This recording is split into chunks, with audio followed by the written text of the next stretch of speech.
Today we're going to talk about 3 simple words. These are the words want, need, or the phrase got to or have to have. When we use these words in our daily life, it has a tremendous effect on our subconscious and the way that our subconscious processes these words. And we're going to talk to you a little bit about this today. Whitney, can you tell us about what happens in the subconscious when you use the words want, need, or the phrase gotta have or have to have? These words we refer to as addictive language, and they become addictive language because it keeps us in a state of lack. So when we use these words in our linguistics to describe something, it goes in as a lack of, and that's the way subconscious processes it. So if I say I want money or I need money, it goes into I lack money. And the way our subconscious works is that's your focus, you're lacking money. So subconscious is gonna pull up all the ways to show you're lacking money. Bills show up, all these different things to show you you're in a lack of money. You're in a state of lack. Right. When we listen to ourselves, I know that sounds kind of weird at first, but as we just observe ourselves speaking, while operating under the premise that our communication is literal subconscious information. We've talked in a previous segment about how if you consciously chose to use every word that came out of your mouth, you would sound like a robot. It's because, I'm talking pretty fast as I speak to you and our audience right now, and it's all subconscious information. And so as we observe ourselves and the way that we speak and the words that we use, we get to find the indicators that suggest areas in our life in which we have created programs around lack, correct? Well, yeah, and if you say it's not just money, it can be, I need to be more confident, I need to be happy, right? That's what you're going to get. You're going to get the lack of it, and that's the way you're going to perceive things in your environment, is that you're lacking these things, right? And it becomes, unfortunately, a natural way we talk. And if you're in want, you don't have it. And sometimes even when we do have it, even if we think of confidence or joy, we have it within us to even be able to think of it. Mm-hmm. We get programmed to be in a state of a lack, like we don't have this, and when in all actuality we do. But because of those words and the way they go in the subconscious, it's going to pull up all this information showing that we're lacking it. And whatever we're focused on is what we're going to get as our feedback in our environment. So as we choose to focus on using words other than want, need, or gotta have, we give ourselves the opportunity to send up information, maybe to be solution-oriented in regards to the subject. So if I say out loud or to myself, man, I really need to pay my bills, my subconscious mind is going to send up to my conscious mind all of the information which fortifies that I lack the ability or the capability to pay my bills. If I say, just simply change the word and take out the word want, need, or gotta have, and replace it with I'm working on paying my bills, or I'm finding solutions to be able to pay my bills, and just use different words, does a really cool thing with our subconscious. It will allow information that might fortify a solution-based perspective, right?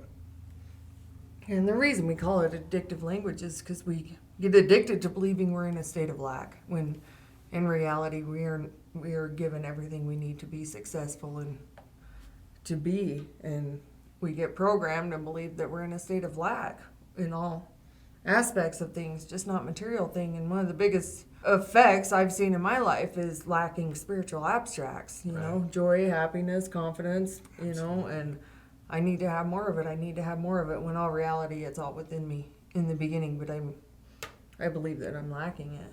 That's really cool. You think about the spiritual abstracts, what she's talking about is anything that you really can't buy or find in the gutter or pick up on the side of the road or gain from anybody else. And we're talking about, honesty, integrity, compassion, hope, strength, respect, patience, honor, humility, justice, sacrifice, spirituality, valor, discretion, wisdom, knowledge, competence, mastery, dignity, charity, tranquility, virtue, esteem, temperance, diligence, Eeny, meeny, miny, moe. perseverance. We're talking about a lot of these things that we walk around thinking that we lack, but really feeling like are not even part of us, right? We feel separate from those things. And what Whitney's talking about is these things being inherently ours from the beginning. These are all spiritual character traits and qualities that we have in us from even before then, in my personal belief. I feel like we were all spirits before this, and I'm here experiencing a mortal existence, and I am a spirit, and I have a spirit, and my soul holds or harbors all of those spiritual abstracts already. And as I choose to notice when I'm using these addictive language words in regards to those spiritual abstracts, and I change those or do a simple release technique, I can allow other information that fortifies the very fact that these things are within me from the beginning already. And it's a really cool opportunity to address a very huge problem in the world. I mean, these three words create the want self, and it keeps you, like Whitney said, in a state of lacking all of the things that you already have within you. I mean, these things that you already have within you, these spiritual abstracts, might be laying dormant. They might be, hidden down behind all of the programs and the events that have happened in our lives to suggest that we don't have them. Still, they're in us all the same, and we get to consciously choose to alter the way we speak and to change these simple words so that we can start creating new programs and paradigms around the very fact that these things are within us already. Well, and just changing your linguistics to I am, I have, I've already attained, or I'm attaining, I'm working on, I'm seeking to. I believe I could, I can. Using these different linguistics just in the phrases and becoming aware of the most important thing that helped me, or the biggest factor in helping me, was identifying the programming that's going on, my belief systems and my programming when I'm using these words that I need this. What's going on that in my subconscious, it's a program that I'm already lacking this. Right. And then I get to choose to change them by rephrasing it, or really in the beginning it was doing a lot of the holographic releases that Janie created. It's a guided imagery of you're releasing that want, need, gotta have, you're releasing the lack of, and being aware of what to do this technique on, because you're actually releasing the want, need, or gotta have. You're releasing the lack of. So whatever you're in the phrase you're saying, I need confidence, you're symbolizing the need, the lack of, and that's what you're releasing, not the actual confidence. And it's really cool. It's very beneficial to help you identify the programs you're running on, the states of being that you're in when you use these words, and being able to change it and do these techniques. And in the beginning, I was doing quite a few of them. Right. To become aware of them. I mean, how many of us often say, I need to get in shape, or I need to be more happy throughout the day, or I need to be nicer to my kids, or, and these simple phrases have a tremendous impact upon, like she said, our states of being, the way that we carry ourselves, the way that we associate, the way that we believe about ourselves. And when we start to notice these, like you said, they're indicators of programs that we're running on from birth until now that we've created that have impacted our lives over and over and over, and they've become automatic. And these really are simple changes you can make, Yeah. Just simply switching linguistics is a pretty fast and easy way to start changing your life. And still, I believe it's very important to identify those programs that are coming up with that, and absolutely just change your linguistics and the way you speak and talk about yourself and talk to others. And it has a tremendous effect on what your brain's focusing on, what you're choosing to focus on in your state of being. Instead of being in a state of lack, you're in a state of you already have, because you do already have it. Absolutely. And now, I think it's really interesting when you put some totalities into effect here, and you just consider the totality of nature. And all of nature has a structure, a pattern, a process. God made, man made, everything has a structure, a pattern, and a process, right? And if you literally just restructure your sentences and create a pattern of more beneficial linguistics, right? As you just choose to notice these things, you pay attention to yourself right now as you speak, and as you say something that you learn within the paradigms of this material, especially conscious, subconscious, the human experience that Janie Marvin has written.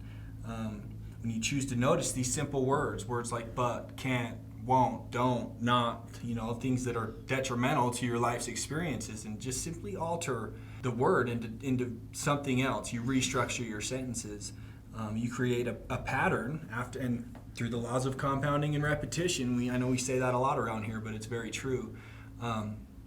Through these laws of compounding and repeating upon these more beneficial practices in your phrasing and your speech patterns, you create a process of healing and health and happiness, and your focus comes from the lack or the want of self to, limitless possibilities. I mean, and that's what we're really talking about here is that as we catch these incrementally and change them incrementally and restructure and repattern, we create a process of growth and change that's absolutely amazing.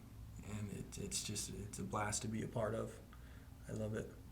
She talked about the release process just a second ago, and this is a simple technique designed to get you to consider the thing that you're saying that you want, need, or gotta have.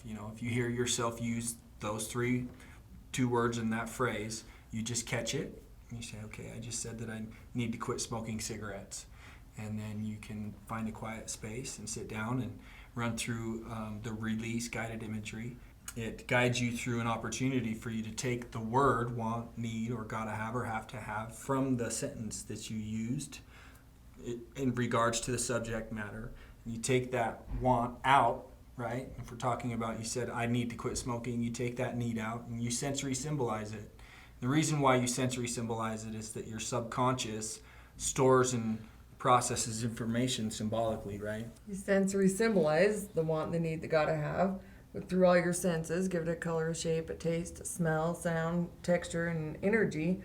And then you make 6 duplicate copies of these sensory submodalities, and you place one above you, one below, one behind, one in front of you, one to the right, and one to the left of you. And then literally ask how much of it you were able to release at that time. And we use a thing called muscle testing here, where to muscle test, you ask a question, repeat yes, yes, yes, yes, yes, no, no, no, no, no, and your body will actually sway with the answer based upon your central nervous system and your subconscious. And then ask if, could I release 80% of this? And then say, I wonder, I wonder, I wonder. Is your body going forward or backwards? And then just keep adjusting the percentage. And then you would release whatever percentage you're able to let go of at that time. You release it out into the atmospheres and to other atmospheres and beyond till you can no longer see it or feel it. Yeah, so doing the holographic release and identifying these things, we've attached a link below so you can practice doing this guided imagery and releasing those want, needs, gotta haves.